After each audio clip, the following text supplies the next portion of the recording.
Amin.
Di dalam kelemahanku,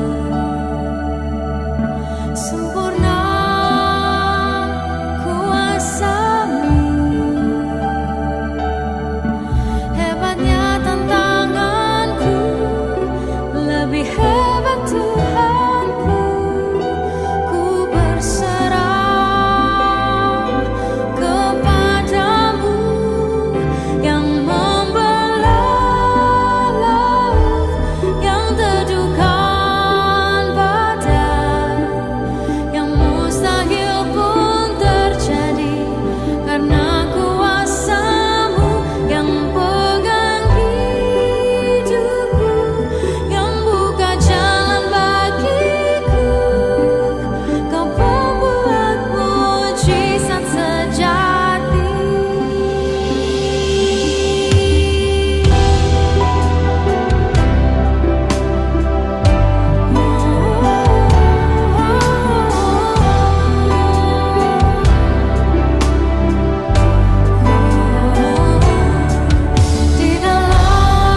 Ya, puji Tuhan, kita sudah mendengarkan deklarasi firman Tuhan, kita sudah berdoa dan juga memuji menyembah Tuhan.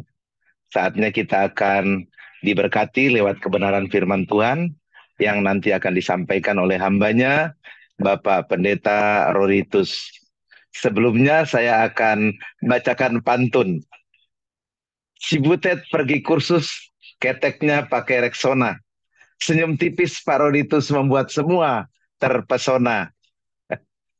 Anak Badung kesandung dahan, beraninya cuma jago kandang. Bersenandung memuji Tuhan senantiasa membuat hati Cakep, senang. Amin. cakep, cakep. Pagi-pagi ketemu Nona manisnya mau kebuhan. Selamat Cakep. pagi Anastasis, ayo semangat dengar firman Tuhan. Puji Amin, Tuhan. amin. Ya, baik, waktu selanjutnya saya serahkan kepada hambanya, Bapak Pendeta Roditus dan Ibu Rosyanti. Ya, silakan. Iya, puji Tuhan. Wow, luar biasa pantunnya nih, Keren, Pastor keren. Multianus. Keren banget ya. Cakep, cakep, cakep. Cakep. Iya. Haleluya. Selamat pagi Bapak Ibu sekalian. Hari ini pasti lebih baik dari kemarin. Ya. Amin. Amin, amin. Kita menikmati sukacita pagi hari ini. Baik, sebelum kita masuk dalam renungan, mari kita sama-sama berdoa. Bapak kami bersyukur kepadamu saat pagi hari ini ya Tuhan. Semua karena anugerah-Mu sehingga kami Amin. boleh berjumpa di morning prayer Anastasis ini dalam Amin. keadaan yang baik yang diberkati Amin. oleh Tuhan. Amin. Dan sebelum kami masuk di dalam renungan, biar kiranya Engkau urapi setiap kami, khususnya hamba-Mu dan istri Tuhan, agar apa yang kami sampaikan semuanya sesuai dengan kehendak hati Tuhan, Amin. agar nama Tuhan dipermuliakan. Amin. Terpuji nama-Mu Bapa, di dalam nama Tuhan Yesus kami berdoa. Haleluya. Amin. Amin. Ya, Amin. haleluya. Amin. Puji Tuhan. Terima kasih Bapak Ibu sekalian. Senang sekali jumpa dengan keluarga Morning Prayer Anastasis pagi hari ini. Kalau misalnya diizinkan, boleh buka kamera supaya saya boleh kenal. Ya, yang saya kenal teman lama sahabat saya ini adalah Pak Rudi Suprapto. Puji Tuhan. Shalom. Bertahun-tahun nggak jumpa. Jumpa sekali ini ada di hanya di kamera. Puji Tuhan. Haleluya. Iya, puji Tuhan. Nah, Bapak Ibu sekalian, saya juga nggak mau kalah dengan Pastor Melkianus. Kalau beliau berpantun ya luar biasa ya, saya juga akan berpantun. Mangga manis, mangga mana lagi? Cakep. Jangan lupa untuk selalu berbagi. Cakep. Keluarga Morning Prayer Anastasis, selamat pagi. Senang sekali kita bisa jumpa lagi. Amin. Cakep. Haleluya. Mendaki gunung penuh keringat, mencari tumbuhan namanya gempol. Cakep. Kalau sukacita dan bersemangat, berilah tanda jempol. Cakep, cakep. Haleluya. Haleluya. Puji Tuhan, puji Tuhan. Puji Tuhan. Iya, puji Tuhan. Bapak Ibu sekalian, izinkan saya untuk share screen ya pagi hari ini. Ya, sungguh saya sangat diberkati bersama dengan istri, bersama-sama dengan Bapak Ibu sekalian pagi ini. Ya, nah ini yang kedua kali kami ikut di dalam morning prayer Anastasis. Ya, puji Tuhan dan saya percaya kita semua di dalam berkat-berkat kasih karunia Amin. Tuhan. Waktu saya diminta Ibu Lydia, Bapak Ibu, untuk mengenai tema pagi hari ini, ya. Lalu saya menyampaikan kepada Ibu Lydia satu tema yang berjudul seandainya tidak dapat kesempatan untuk melihat hari esok, apa yang harus kita lakukan sekarang. Nah, itu judul yang saya sampaikan ke Ibu Lydia, ya. Lalu kemudian ketika saya sudah menyampaikan renungan ini, saya kemudian memikirkan, ya, merenungkan apa yang kira-kira tidak disampaikan. Ya, kalau khotbah pagi hari ini saya nggak akan berkhotbah karena saya berhadapan dengan hamba-hamba Tuhan yang hebat ini. Ya. Kalau soal khotbah pastinya semuanya sudah mumpuni lah ya. Lalu kemudian Haleluya. saya berpikir lebih baik saya akan bersaksi saja. Ya, satu kesaksian di dalam satu kehidupan. Ya, ini yang kami jalani di dalam hari-hari kami, Bapak Ibu sekalian. Ya, dan memang dalam perjalanan kehidupan ini tidak mudah. Ya, ada kadang mendaki gunung, kadang menuruni lembah dan sebagainya. Ya, tetapi itulah namanya kehidupan, Bapak Ibu Saudara. Ya, karena apa? bahwa di dalam kehidupan ini adalah satu perjuangan yang patut diperjuangkan, ya. Nah, oleh sebab itu pagi hari ini Bapak Ibu sekalian, sesuai dengan judul ya yang tadi saya sampaikan, seandainya tidak dapat kesempatan melihat hari esok. Berbicara seandainya atau seumpama atau misalnya hidup hanya hari ini, lalu besok mati. Lalu kita mau ngapain dalam kehidupan ini? Ini adalah suatu pertanyaan bagi setiap kita, orang-orang yang percaya. Nah, walaupun seandainya, walaupun misalnya, walaupun seumpama kita dapat kesempatan hari ini, nyatanya kematian itu adalah satu kepastian bagi setiap kita manusia hidup. Ya, jadi kematian itu adalah satu kepastian. Nah, kalau kematian adalah satu kepastian, berarti hidup itu harus diperjuangkan, Bapak Ibu. Amin. Ya. Amin, amin. Nah, ada bahasa Latin, dari bahasa Latin adalah memento mori. Artinya apa? Ingatlah bahwa Anda akan mati. Nah, seringkali juga kita diingatkan di telapak tangan kita ini tertera, tertulis huruf M. M kanan dan kiri itu M. M artinya adalah memento mori. Setiap kali kita melihat telapak tangan kita, kita diingatkan bahwa sesungguhnya kita akan mati. Itu adalah satu kepastian. Itu adalah bahasa kiasan, yang kiasan artistik, satu simbolis sebagai pengingat bahwa kematian adalah sesuatu yang tidak terhindarkan bagi kita. Memang sih konsep ini adalah berakar pada filsuf kuno klasik begitu ya.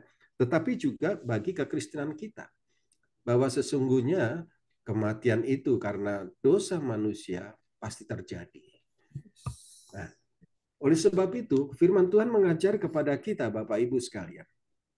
Mazmur 90 ayat 12 berkata begini, ajarilah kami menghitung hari-hari kami sedemikian. Artinya hari-hari adalah setiap hari.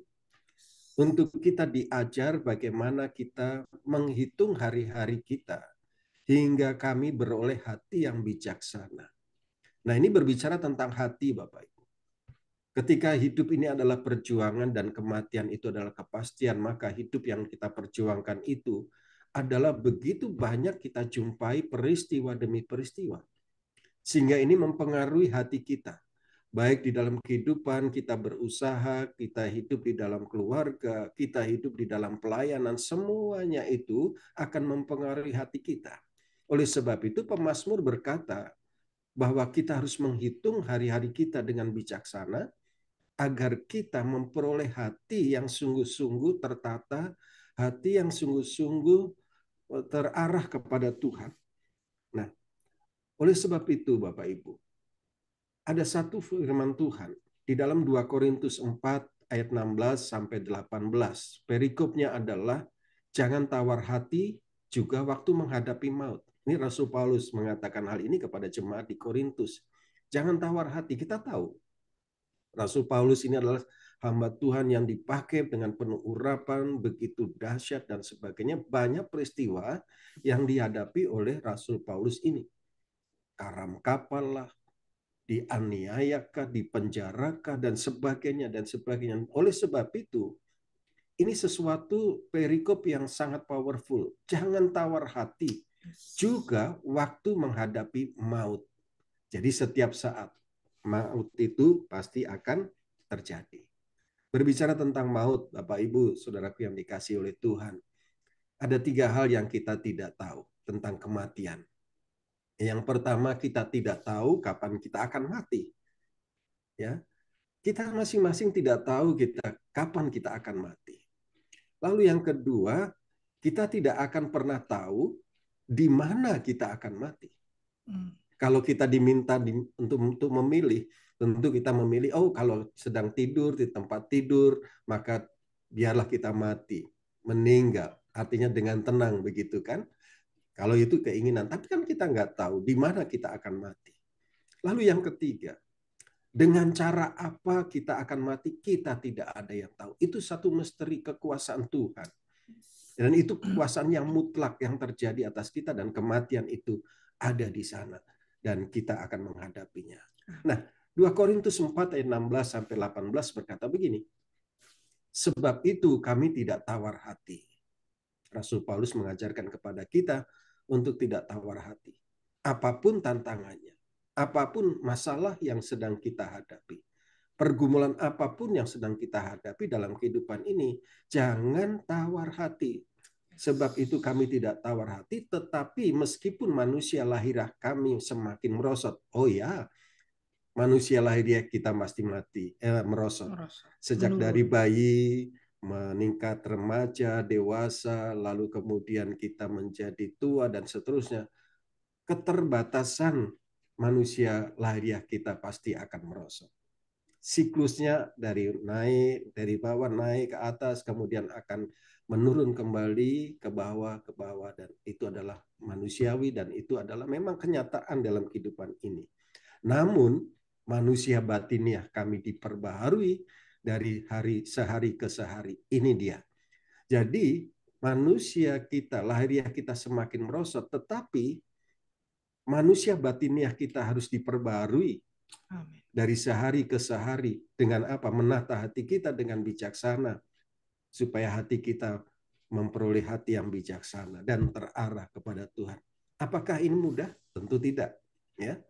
Untuk tidak tawar hati menghadapi satu persoalan, tidak tawar hati menghadapi pergumulan, supaya manusia batiniah kita diperbaharui. Ini diperlukan perjuangan. Sekalipun kita menyebut diri kita Kristen, tetapi ini harus diperjuangkan. Manusia batiniah kita, supaya dari sehari ke sehari semakin naik menjadi serupa dan segambar dengan Allah. Itu menjadi tujuan kita. Bapak Ibu Saudaraku yang dikasihi Tuhan, ayat 17 berkata, sebab penderitaan ringan yang sekarang ini. Wow, ini kalau kita renungkan saudara, Rasul Paulus ini mengalami penderitaan-penderitaan yang luar biasa. Tetapi kenapa dia bisa berkata penderitaan ringan yang sekarang ini? Artinya penderitaan yang di dunia ini, saudara, ya dianggap ringan oleh Rasul Paulus. Ya, ketika mengerjakan hal-hal yang untuk kemuliaan kekal, di mana kita akan bersama-sama dengan Tuhan Yesus selama-lamanya. Ya, sebab penderitaan ringan yang sekarang ini mengerjakan bagi kami kemuliaan kekal yang melebihi segala-galanya, jauh lebih besar daripada penderitaan kami. Waduh, luar biasa ini. Ya, jadi ketika menderita di dalam kehidupan manusia lahiriah, tapi ketika pikiran kita, hati kita tertuju kepada kemuliaan kekal, ternyata itu hanya ringan-ringan saja, kata Rasul Paulus. Kita dikuatkan, kita dimampukan untuk menghadapi persoalan tetap ada, masalah tetap ada, tetapi ternyata kita diberikan kemampuan untuk menghadapi itu semua. Puji Tuhan, haleluya. Dan ayat 18 berkata, sebab kami tidak memperhatikan yang kelihatan. Manusia badania, manusia lahiriah ini merasakan sesuatu itu yang kelihatan, yang dirasakan. Tetapi melainkan yang tidak kelihatan. Karena yang kelihatan adalah sementara. Sedangkan yang tidak kelihatan adalah kekal. Yang kelihatan di dalam dunia ini, yang kita rasakan di dalam dunia ini, yang kita hadapi di dalam dunia itu adalah sementara. Sedangkan yang tidak kelihatan, yaitu yang kita bangun manusia rohani kita, adalah hal yang kekal. Itu yang menjadi tujuan kita, Bapak Ibu Saudaraku yang dikasihi Tuhan. Oleh sebab itu, morning prayer, anastasis ini menjadi satu sarana yang luar biasa untuk kita membangun keimanan kita, membangun manusia rohani kita untuk semakin hari semakin kuat. Pagi-pagi kita kumpul sama-sama di dalam unity, di dalam doa, pujian, penyembahan. Untuk apa? Membangun manusia rohani kita, membangun manusia rohani kita semakin hari semakin kuat, sehingga kita melihat sesuatu yang tidak kelihatan itu karena kita menuju kepada satu kekekalan. Nah, oleh sebab itu, karena yang kelihatan manusia lahiriah kita ini kelihatan, kita memerlukan satu perjuangan hari ini. Banyak yang akan kita perjuangkan, baik itu di dalam pelayanan kita, keluarga rumah tangga kita, usaha pencarian kita, dan sebagainya. Kita sedang berjuang hari ini. Untuk mendapatkan keberuntungan, ya betul. Untuk mendapatkan kesuksesan, betul. Nggak ada yang salah untuk itu. Tetapi ada sesuatu kesuksesan sejati yang hendak kita terus perjuangkan di dalam kehidupan ini, yaitu diakui oleh Allah sebagai anak-anaknya. Ini penting. Sekalipun kita Kristen, Bapak Ibu, belum tentu kita diakui sebagai anak-anaknya. Oleh sebab itu, perjuangan kita belum selesai hari ini. Perjuangan kita harus terus kita lakukan untuk kita diakui oleh Allah sebagai anak-anaknya, supaya manusia rohani kita semakin kuat dan kemudian kita bersama-sama dengan Tuhan di dalam kekekalan. Oleh sebab itu, Amin. pagi hari ini, Bapak Ibu sekalian, saya akan menyampaikan dua bagian kesaksian. Yang pertama, perjuangan kehidupan di lembah kekelaman. Ini bagian pertama, Bapak Ibu, perjuangan kehidupan di lembah kekelaman. Ini dimulai di tahun 1979. Ketika saya menikah di tahun itu dengan seorang wanita, ya seperti layaknya pernikahan tentunya ya, ada ucapan-ucapan selamat dan sebagainya dengan doa kiranya hidup berbahagia sampai selama-lamanya, sampai kakek nenek dan seterusnya, diberkati dan seterusnya. Tahun 1979. Memulai perjalanan saya dengan satu pernikahan dan keluarga. Lalu dalam satu tahun, di tahun 1980, ketika kami diberkati dengan satu orang putri, ya seorang putri. Jadi tahun pernikahan kami yang pertama, kami diberkati dengan satu orang putri, dan kemudian mulailah di situ tahun di mana dimulainya turun ke lembah. Kenapa, Bapak Ibu? Karena pada saat tahun itu 1980, jadi kami berumah tangga layaknya rumah tangga keluarga hanya satu tahun. Lalu setelah itu mulai memasuki turun ke lembah, di mana istri saya divonis dokter mengalami sakit ginjal, ya dalam kondisi yang cukup berat, sehingga akhirnya dokter memutuskan harus cuci darah. 1 minggu 2 kali dilakukan cuci darah, atau paling tidak 3 kali. Minimal 2 kali dalam 1 minggu harus cuci darah. Saya masih ingat betul tahun itu 1 kali cuci darah 125.000 sekali cuci darah. 125.000 rupiah. Nah, 1 minggu harus 2 kali, ya, dan paling tidak bisa 3 kali. Dan sementara Bapak Ibu sebagai bayangan, gaji saya pada waktu itu 185.000 satu bulan. Gaji saya sebagai seorang pegawai di BUMN, ya salah satu BUMN, ya saya sebagai ya pegawai rendah begitu ya, sebagai pegawai tata usaha. Bayangkan dalam peristiwa ini, gaji 185.000 sekali cuci darah 125.000. Seminggu 2 kali atau bisa 3 kali. Mulailah kami turun di dalam satu lembah. Dan kemudian itu terus berjalan dari tahun ke tahun. Dan sampai akhirnya 5 tahun harus cuci darah, dan saya keluar masuk rumah sakit. Lebih banyak hidup di rumah sakit menunggu istri yang sakit. Paling 1 minggu di rumah, 2 bulan, sebulan di rumah sakit. Begitu seterusnya. Dan saya pagi berangkat ke kantor dari rumah sakit, pulang juga ke rumah sakit. Ketemu anak hanya 1 minggu, ya paling hari Minggu. 5 tahun berjalan. Karena biayanya yang cukup besar, hutang saya di perusahaan cukup banyak, 58 juta waktu itu. Ya, dolar masih berapa itu, 1.500 atau berapa. Jadi kira-kira ya begitulah, besar sekali, ya. Sehingga akhirnya kami memutuskan bahwa kalau cuci darah terus-menerus selama 5 tahun dan seumur hidup, maka beban keuangan kami sangat berat dan tidak mungkin akan ditanggung terus-menerus. Dan hutang saya di kantor pada waktu itu sudah 58 juta. Akhirnya saya memutuskan untuk minta dokter supaya transplantasi ginjal. Pada tahun itu, transplantasi ginjal harus dilakukan oleh saudara sekandung. Ya, saya sebagai suami tentu bukan sekandung, dan itu teknologi kedokteran pada waktu itu yang oleh dokter almarhum dokter Sidabutar, ya kami pertama kali dilakukan transplantasi bukan sekandung. Dan pada waktu itu harus disiapkan satu obat, satu ampul yang namanya siklosporin, ya itu satu ampul 3 juta dan harus diimpor dari Amerika dan diperlukan 4 ampul Bapak Ibu Saudara. Dalam proses-proses itu karena kami bukan sekandung, persiapannya cukup lama. Dan akhirnya dilakukanlah transplantasi ginjal. Saya sebagai donor diambil dan kemudian ditransplantasikan ke istri saya. Ini peristiwa kedokteran transplantasi ginjal yang pertama di Indonesia, sehingga kami diliput oleh media pada waktu itu. Ya, semua media, beberapa media meliput akan peristiwa kedokteran ini, transplantasi ginjal pertama di Indonesia. Dan singkat cerita, Bapak Ibu, setelah operasi transplantasi ginjal itu dilakukan, dan itu hanya bertahan 1 bulan. Dalam 1 bulan, istri saya dipanggil pulang ke rumah Bapa di surga.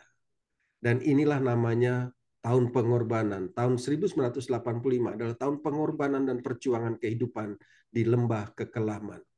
Peristiwa itu membalikan kehidupan saya. Dari seseorang yang setia kepada Tuhan, seorang yang mengajar sekolah minggu, melayani Tuhan, karena peristiwa ini kemudian saya melarikan diri dari Tuhan. Nah, mari kita akan lihat, kita saksikan tayangan video yang pernah ditayangkan di tahun 2006 di Solusi Live ya. Baik, nanti sebentar kita putarkan untuk video ini.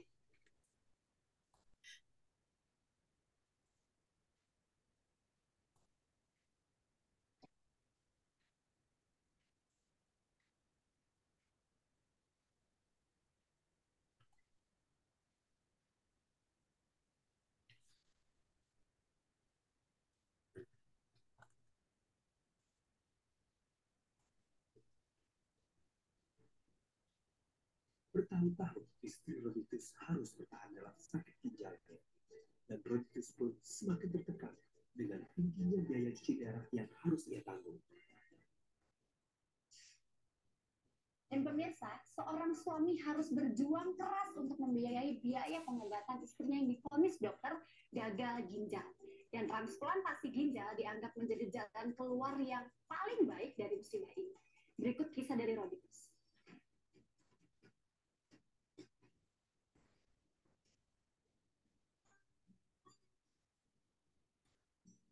Pernikahan awal ya seperti biasa pernikahan, ya kami mengalami rumah tangga yang baru, dan satu kali dia mengeluh kepada saya, ketikanya punggung saya itu ada benjolan begitu.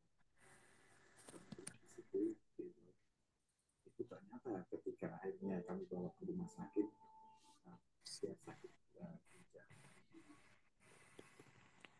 Bertahun-tahun istri Roditus harus bertahan dalam sakit ginjalnya, dan Roditus pun semakin tertekan dengan tingginya biaya cuci darah yang harus ia tanggung. Pada akhirnya saya berkonsultasi dengan dokter apa yang harus kami lakukan supaya biaya yang semakin hari semakin besar itu dapat kami atasi. Caranya agar biaya pengobatan istri saya tidak terlalu besar. Soalnya kalau tidak terus saya nggak sanggup dok. Ya, tidak ada cara lain selain transplantasi ginjal. Transplantasi.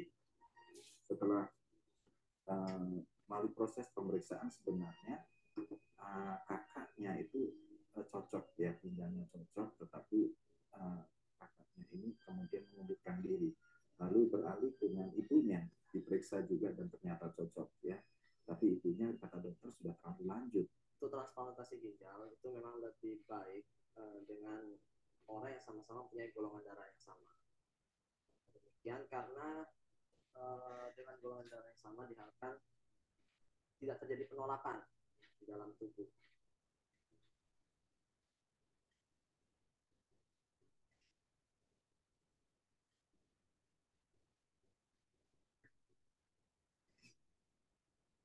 Demi istri yang sangat dia cintai, Roditus pun memutuskan untuk memberikan ginjalnya.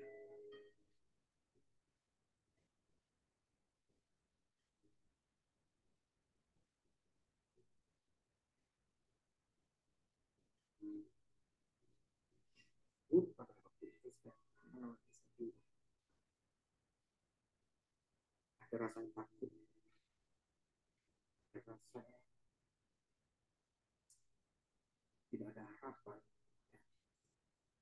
merasa yang rasanya nggak enak sangat pada waktu itu. Saya berdoa, Tuhan, saya kekuatan. Ini masih dilakukan, saya dibuat lokasi, karena saya dari yang diambil jadi nggak terlalu sulit. Kira-kira jam 10 pagi saya selesai. Awal sudah selesai. Nah itu membuat besar harapan saya. Membuat saya suka cita begitu. Oh Tuhan, terima kasih banyak bahwa rencana kami belum berhasil. Dan saya melihat bahwa pengetahuan untuk apa namanya sangat normal. Kebahagiaan yang sudah di depan mata tiba-tiba hancur berantakan saat dokter menyatakan ada virus yang menyerang batang otak istrinya dan berisiko pada kematian. Secara jujur, sebagai manusia, saya rasa kecewa. Pertama, bahwa saya sudah mengorbankan segala sesuatunya, bahkan hutang begitu banyak di kantor. Ternyata Tuhan tidak sepertinya tidak ada di pihak saya, begitu. Seperti tidak di pihak saya. Saya sudah berdoa, saya juga melayani Tuhan, ya. Tuhan. Tetapi kenapa Tuhan? Pada saat saya selalu berseru kepada Tuhan, Tuhan kok tidak menjawab doa saya. Bahkan saya harus menghadapi satu kehidupan yang menurut saya sangat menyakitkan, begitu ya. Saya marah sama Tuhan. Saya rasa kecewa sama Tuhan. Ya. Di situ sepanjang malam itu sampai pagi saya menangis di hati. Ya, saya mengeluh. Saya nggak mau beribadah. Saya ngambek sama Tuhan. Sudahlah, kalau Tuhan nggak perhatikan saya juga nggak mau dekat sama Tuhan.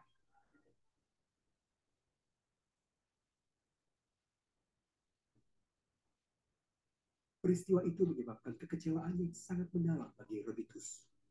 Ia menganggap Tuhan sangat tidak adil untuk hidupnya.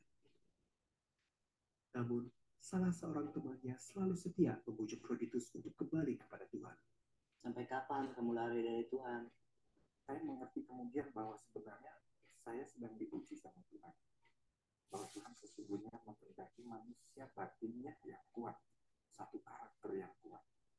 Ya, pada saat teman saya berkata, ayo mas, datang ke gereja ini ada satu acara ulang tahun pemuda. Saya meresponi itu karena saya ingin kembali mengasihi Tuhan. Nah, itu dong.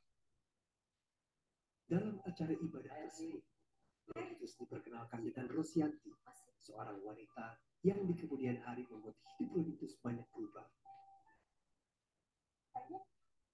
Chemistry-nya ketemu gitu, bisa ngobrol, bisa curhat gitu. Terus keadaan keluarga saya yang sebenarnya itu saya bisa ngomong sama Pak Rodi. Saya juga tidak mengerti ya.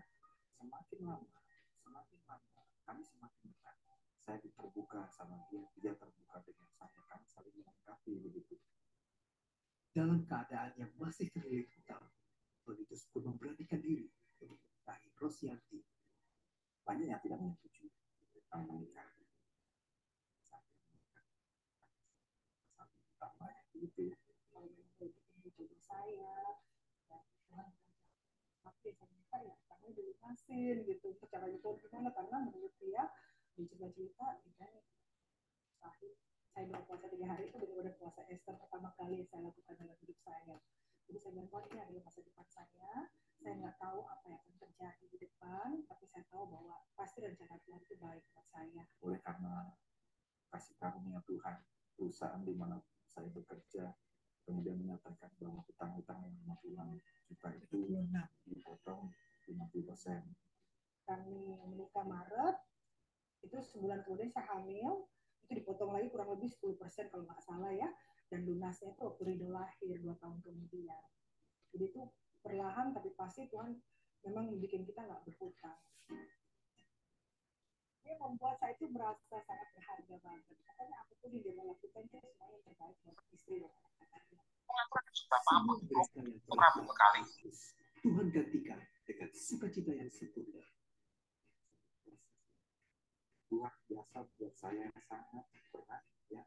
Sebagai manusia rasanya saya pun harus sangat makan. Tapi pada saat saya nggak kuat, Tuhan ambil alih semua yang menjadi satu beban saya, dan kemudian Tuhan membalikkan yang tadinya penuh dengan air mata sekarang menjadi satu air mata yang penuh.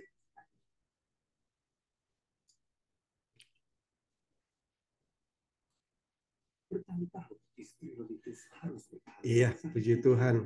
Bapak Ibu yang terkasih, itu adalah kesaksian.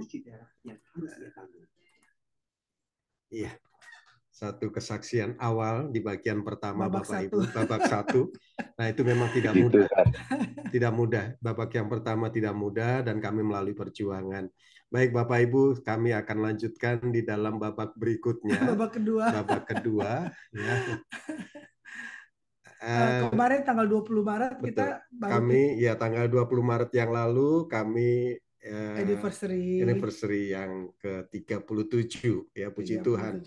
Tuhan menyertai kami. Dan baik, sekarang bagian istri saya yang masuk ke dalam bagian yang kedua, yaitu kesempatan kehidupan untuk kemuliaan Tuhan. Iya. Shalom Bapak Ibu yang dikasih Tuhan Yesus. Secara cepat saya akan sampaikan kesaksian bagian kedua, di mana kita kasih judul kesempatan kehidupan untuk kemuliaan Tuhan. Jadi melalui proses yang sangat amat panjang, kami sudah merayakan baru 37 tahun ya.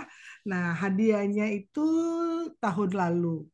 Iya, tahun lalu ya, November tanggal 19. Jadi tanggal 18 kami masih datang ke pemberkatan pernikahan sepupu dari Sulawesi. Terus malamnya kami masih ngobrol-ngobrol, baik-baik aja semuanya, baik-baik semua. Tiba-tiba jam 1 ya, jam 1 dini hari. Sakitnya kayak apa tuh, Pak? Sakit luar biasa, tiba-tiba perut sampai pinggang, sakitnya luar biasa. Ya, sudah bertahan untuk supaya tidak dirasakan, karena hari itu hari Minggu jam 7 saya ada tugas untuk pelayanan di gereja. Saya negosiasi sama Tuhan, hilangkan dulu sakit ini yang luar biasa ini, setelah pelayanan sakit lagi nggak apa-apa ya. Tapi ternyata sakit itu terus berjalan. Tidak bisa buang air kecil ya. Iya. Jadi Bapak nggak bisa buang air kecil ya. Jadi pipisnya itu sedikit banget dan sangat sakit sekali. Jadi jam 4 subuh saya bangun, saya lihat Bapak lagi saat teduh. Saya pikir seperti itu, ternyata beliau lagi kesakitan dan waktu saya lihat mukanya sudah pucat. Oh, saya pikir ini udah bukan sakit biasa-biasa aja gitu ya, karena memang sempat tahun 2006 ya, 2016 itu prostat memang sempat membengkak ya, sempat bengkak prostatnya Pak Roditus. Tapi sama dokter cukup diobati aja gitu, karena bisa dirawat lah dengan pengobatan. Tapi berjalan waktu ternyata urinnya itu sedikit. Nah, itu mempengaruhi kreatininnya. Singkat cerita, saya bawa ke rumah sakit bersama dengan anak-anak, dan di rumah sakit dokter urologi datang untuk cek dan lain sebagainya, dokter internis. Tapi kok di hari ketiga tiba-tiba dokter ginjal ikut-ikutan gitu ya. Jadi dokter ginjal, ada 3 dokter yang tangani. Saya pikir ini bukan hal yang biasa nih. Baru sesudah diperiksa oleh dokter spesialis ginjal, ternyata dari hari Minggu itu kreatininnya itu meningkat. Artinya fungsi ginjalnya berkurang. Sedangkan ginjal Pak Roditus kan cuma 1 nih. Ya, jadi selama ini juga Pak Roditus kan jaga banget ginjalnya, dia nggak mau sembarangan minum obat, olahraganya bagus, segala macam dirawat lah gitu. Tapi kekurangannya kurang minum. Orang Jawa tuh biasanya kan minum air putih suka enek ya. Nah, ini beliau nih nggak suka minum air putih, jadi air putihnya diganti air teh gitu. Paling air putihnya minumnya dikit-dikit aja. Itu rupanya sangat mempengaruhi daripada fungsi ginjal ini. Singkat cerita lagi, kreatinin hari Minggu itu 1,4, masih normal, tapi di hari kedua dia naik menjadi 3, sekian. Hari kedua, hari ketiga naik lagi menjadi 4, sekian. Terus dokter spesialis ginjalnya langsung gini, coba kita periksa lagi di hari yang ke Rabu ya, hari Rabu hari ketiga itu pagi masih 3, sekian, siangnya dicek lagi sudah naik 4, malah sorenya lagi naik lagi menjadi 7. Jadi si dokter spesialis ginjal badannya sudah bengkak, mukanya sudah bengkak dan pucat sekali. Dan si dokter spesialis ginjal bilang sama internis sama berdua ini bilang bahwa ini sudah lari ke ginjal gitu. Jadi urinnya karena nggak keluar, si urin memenuhi si ginjal, gitu ya. Urinnya kembali ke ginjal, jadi ginjalnya jadi bengkak. Nah itu kreatininnya itu di hari Rabu sore itu naik jadi 7, sekian. Jadi dokter spesialis ginjal bilang ini udah nggak bisa Bu kalau sudah 7, sekian. Ini artinya harus di HD, dicuci darah. Waduh, saya langsung gini, aduh ini benar-benar nih masa lalunya Pak Roditus terulang lagi sama Pak Roditus ya harus cuci darah. Sedangkan Pak Roditus juga sebenarnya punya satu trauma di bawah alam sadar tuh bahwa kalau boleh jangan sampai ke rumah sakit, jangan sampai sakit dan lain sebagainya gitu ya. Tapi ternyata Tuhan izinkan itu terjadi di bulan November. Singkat cerita lagi, saat itu saya belum mengerti nih kalau kreatininnya sampai sekian itu ginjalnya fungsi ginjalnya sisa berapa nih ya. Ternyata dokter bilang harus cito, harus segera Bu, nggak bisa enggak. Jadi kita nggak akan bisa pemeriksaan yang lain, urologinya, tapi kita harus benahin dulu nih ginjalnya. Nah ternyata di hari Rabu itu saya masih belum percaya, sudah 7, sekian.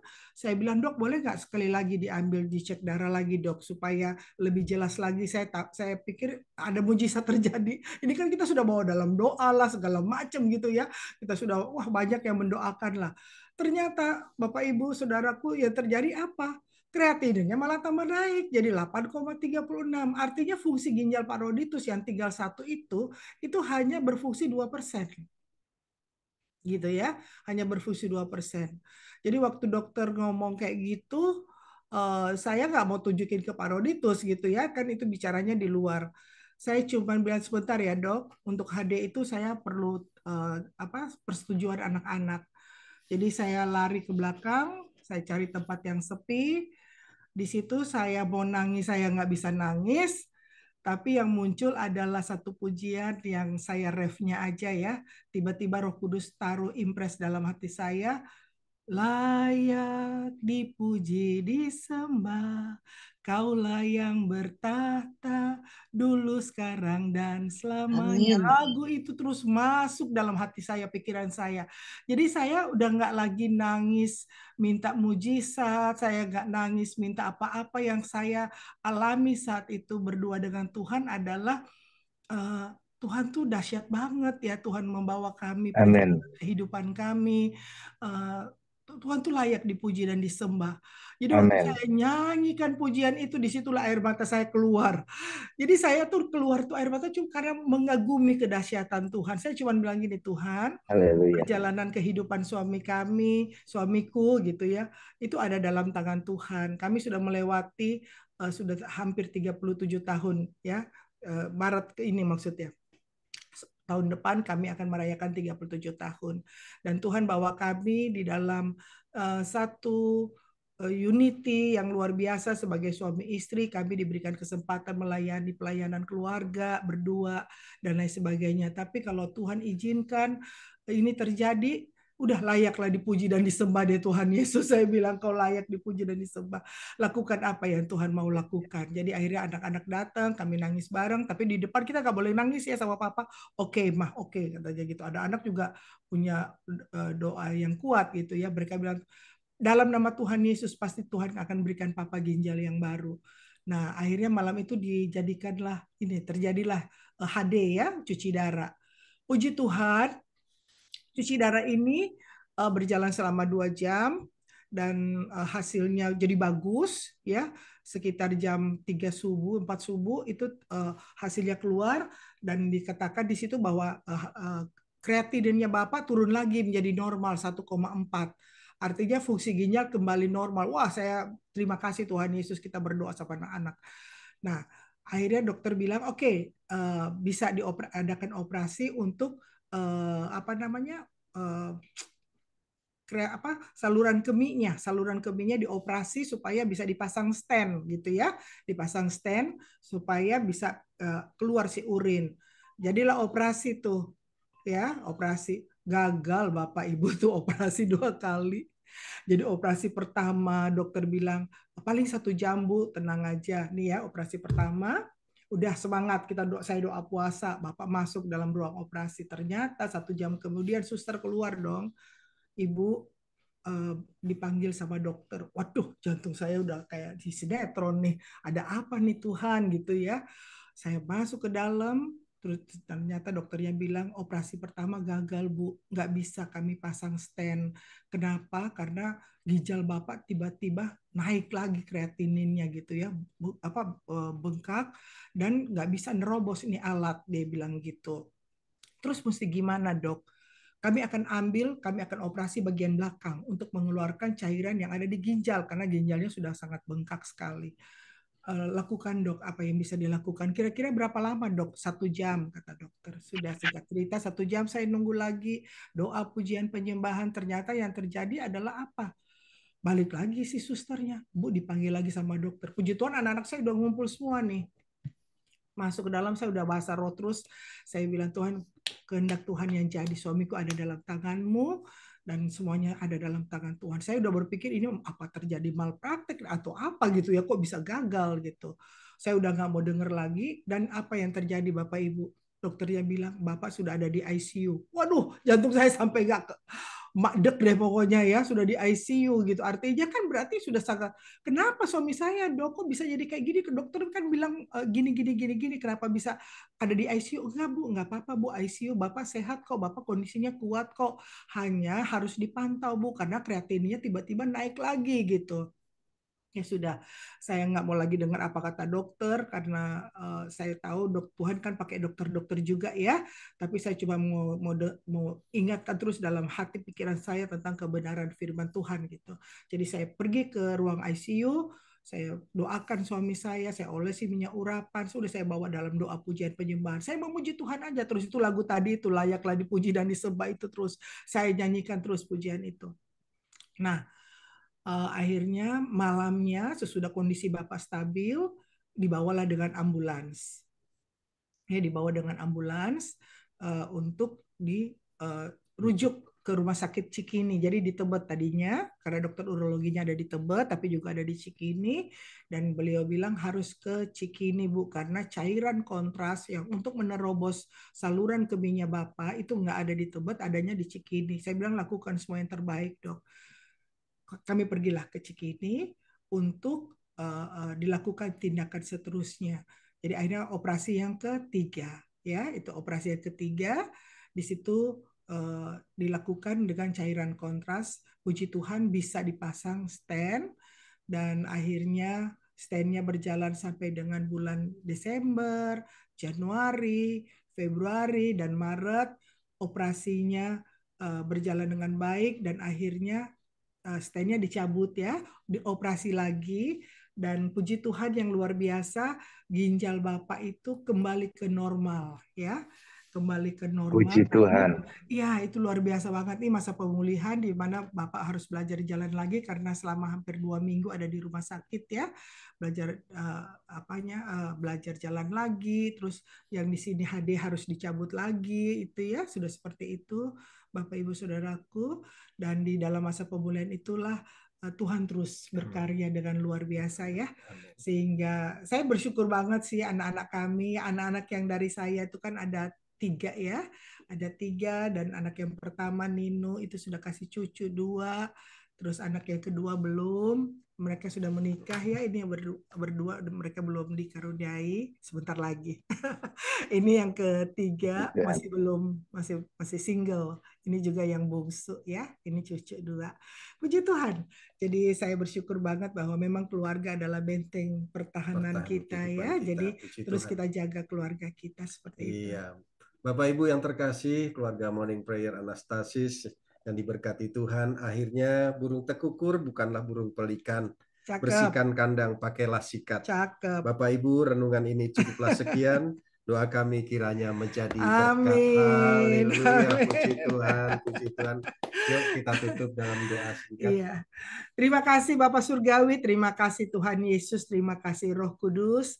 Biar kiranya Tuhan setiap kebenaran firman Tuhan yang sudah kami dengar pagi hari ini menjadi kekuatan bagi kami untuk kami terus berjaga-jaga siang dan malam. Kami terus menghitung hari-hari kami agar kami beroleh hati yang bijaksana sehingga kami percaya pada saat kami mengutamakan Tuhan Yesus, kami fokus kepada salib Kristus, maka segala sesuatu yang terjadi di dunia ini yang fana ini hanyalah sementara ini Tuhan, itu ringan adanya karena kami tahu Engkau dahsyat, Engkau luar biasa, Engkau pembuat mujizat, dan biar kiranya Tuhan setiap kami boleh terus menjaga roh, jiwa, dan tubuh kami terpelihara sempurna sehingga semakin hari kami semakin berkenan di hadapan Tuhan, karakter kami menjadi seperti karakter Kristus dan hidup kami membawa keharuman Kristus. Biar setiap kesaksian hidup kami boleh menjadi berkat bagi banyak orang sehingga nama-Mu saja yang dipuji dan dipermuliakan. Rendahkan hati kami serendah-rendahnya Tuhan sehingga hanya Engkau saja yang dipuji dan dipermuliakan. Dalam nama Tuhan Yesus kami berdoa dan mengucap syukur. Haleluya. Amin. Amin. Puji Tuhan. Terima kasih Bapak Ibu, saudara yang dikasih Tuhan. Tuhan Yesus memberkati. Saya kembalikan ke Pastor Melkianus. Tuhan berkati. Iya, puji Tuhan. Terima kasih banyak hambanya Bapak Pendeta Roditus dan juga Ibu Rosyanti ya. Luar biasa, saya kagum sama Tuhan karena pekerjaannya, karena karyanya yang luar biasa. Buat hambanya nih, Pak Pendeta Roditus dan Ibu Rosyanti luar biasa. Dalam lembah kekelaman pun Tuhan tetap tolong. Tuhan izinkan semua terjadi karena Tuhan mau menunjukkan kasih-Nya dan kuasa-Nya kepada hambanya sehingga itu menjadi kesaksian bagi kemuliaan nama Tuhan. Cepat sembuh ya Pak Pendeta Roditus. Pasti Tuhan akan buat mujizat demi mujizat. Amin. Iya. Amin. Baik, hari Jumat nanti kita akan dilayani oleh Bapak Pendeta Dato Tahir ya, Maya pada grup. Ya, kita akan dilayani oleh Bapak Pendeta Dato Tahir Maya pada grup hari Jumat nanti. Bapak Ibu hadir ya, biar nanti semakin luar biasa bersama Tuhan. Baik Bapak Ibu yang dikasih Tuhan, kita sudah diberkati lewat kesaksian dan firman yang luar biasa. Saatnya Bapak Ibu yang ingin bertanya atau ingin menambahkan sesuatu, silakan Bapak Ibu. Kayaknya saya duluan ini. Ya, silakan hambanya Pak Tafilus Rudi. Luar biasa. Ya, Pak Rudi itu saya WA Pak Rudi itu karena saya lihat nama Pak Rudi itu yang muncul di rencana pagi ini akan ada di morning prayer ini ya. Jadi saya WA Pak Rudi itu, saya nggak tahu Pak Rudi itu mengalami sakit seperti itu, tapi itulah yang menjadi kerinduan saya sehingga saya menyampaikan yang tadi malam saya WA sama Bapak. Ya puji Tuhan, saya dikuatkan juga dengan firman Tuhan pada pagi hari ini, sekalipun kita berjalan dalam lembah kekelaman, gada dan tongkat Tuhan itulah penghibur kita. Amin. Ya, puji Tuhan. Saya tadi malam kayak didorong, cari namanya Pak Ruditus di WA. Seperti Pak Rudis katakan, sudah berapa tahun ya, bertahun-tahun. Lebih 10 tahun Pak ya kita nggak pernah komunikasi. Ya puji Tuhan. Salam dari Bu Jain. Barusan dia nengok, itu suara siapa katanya gitu. Saya bilang itu Kak Rosi, saya bilang gitu.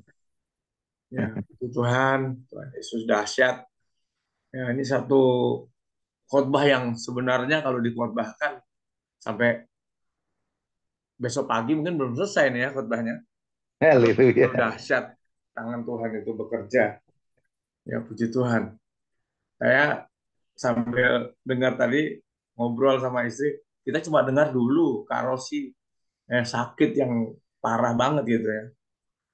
Saya baru dengar nih Pak Rudi itu juga mengalami hal yang mengerikan juga ya. Tapi ya ketika kita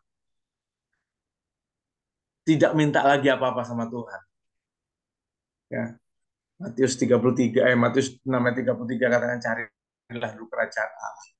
Ketika kita menyembah Dia, mengangkat tangan kita, Tuhan tahu apa yang kita butuhkan. Ya, itu pernah kami alami yang luar biasa juga. Ya, ketika kami nggak separah Kak Rosi dan Pak Roditus ya. Lembah kekalaman kami eh, kalau kita jalan itu mungkin nggak sampai 2-3 meter itu turun lembahnya gitu ya.